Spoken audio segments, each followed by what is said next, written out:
ಇನ್ನು ಮುಂದೆ ನಿಮ್ಮ ನೆಚ್ಚಿನ ಧಾರಾವಾಹಿಗಳ ಫುಲ್ ಎಪಿಸೋಡ್ಗಳು ಸನ್ ನೆಕ್ಸ್ಟ್ ಆಪ್ನಲ್ಲಿ ಮಾತ್ರ. ಮನ್ಸಿಗೆ ನೋವಾಗ ಹಾಗೆ ಮಾತಾಡಿದ್ರೇನೋ?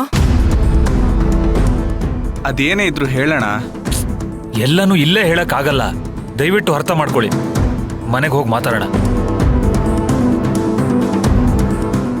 ರೀ, ಹಾಗಂತ ರಾಧಿಕಂಗ್ ಹೇಳ್ದೆ ಹೋದ್ರೆ ಹೇಗ್ರಿ? ನಾವೆಲ್ಲ ಬಂದಿದೀವಂತ ತಾನೆ. ಪಾಪ ಅವಳು ಅಷ್ಟು ಕಷ್ಟಪಟ್ಟು ಅಡ್ಗೆ ಮಾಡ್ತಿರೋದು. ಅದು ನನಗೂ ಗೊತ್ತು. ಬನ್ನಿ ಅಂದ್ರೆ ಎಲ್ಲರೂ ಮಾಯಿ ಮುಚ್ಕೊಂಡು ಬರ್ತಿರ್ಬೇಕಷ್ಟೇ. ಏ ರಮ್ಯಾ, ನಿಂಗೆ ಬೇರೆ ಸಪ್ರೇಟ್ ಆಗಿ ಹೇಳ್ಬೇಕೇನೆ? ಬಾ, ಬನ್ನಿ ಅಲ್ಲ.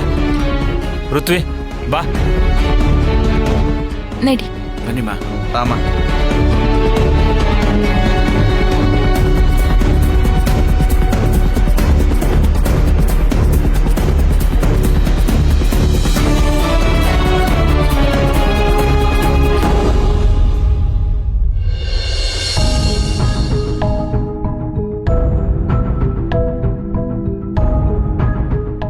ಕಾಶಿ ಅಮ್ಮ,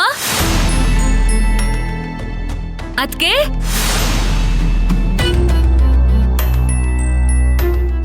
ಎಲ್ರೂ ಇಲ್ಲೇ ಇದ್ರಲ್ಲ, ಯಾರು ಕಾಣ್ತಿಲ್ವಲ್ಲ? ಕಲ್ಕಿ, ರಮ್ಯಾ. ಏನ್ ರಾಧಿಕಾ, ನಿನ್ ಮನೆಯವ್ರನ್ನೆಲ್ಲ ಹುಡುಕ್ತಾ ಇದೀಯಾ? ಅತ್ತೆ, ಎಲ್ರೂ ಇಲ್ಲೇ ಇದ್ರು, ಎಲ್ ಹೋದ್ರು? ಅವರೆಲ್ಲ ಹೊರಟು ಹೋದ್ರು. ಹೊರಟು ಹೋದ್ರಾ?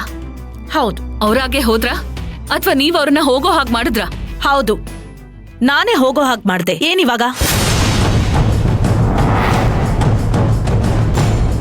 ಏನೇ ಹಾಗೆ ನೋಡ್ತಾ ಇದೀಯಾ? ನನ್ ಮಗನ್ನ ನಿನ್ ಬುಟ್ಟಿಗೆ ಹಾಕೊಂಡು ಮದ್ವೆ ಮಾಡ್ಕೊಂಡು ಈ ಮನೆ ಕಾಲಿಟ್ಟಿರೋದು ನನಗೆ ಜೀರ್ಣಿಸ್ಕೊಳಕ್ ಆಗ್ತಾ ಇಲ್ಲ. ಈಗ ನಿಮ್ ಮನೆಯವರೆಲ್ಲ ಬಂದು ನನ್ ಮನೆನ ಲೂಟಿ ಮಾಡ್ಕೊಂಡು ಹೋಗ್ತಾ ಇದ್ರೆ ನೋಡ್ಕೊಂಡು ಸುಮ್ನೆ ಇರು ಅಂತ್ಯ. ಥೂ, ಎಂತ ಬಂಡ್ ಜನ್ಮ ಇರ್ಬೇಕು ನಿಂದು. ನಾನ್ ಮಾಡಿದ್ದನ್ನೆಲ್ಲ ನನ್ ಮಗನ್ಗೆ ಹೇಳ್ತೀನಿ ಅಂತ ನನಗೆ ಬ್ಲಾಕ್ ಮೇಲ್ ಮಾಡ್ತೀಯಾ? ನಾನ್ ನಿನ್ಗೆ ಭಯ ಪಡ್ಕೊಂಡಿರ್ಬೇಕಾ?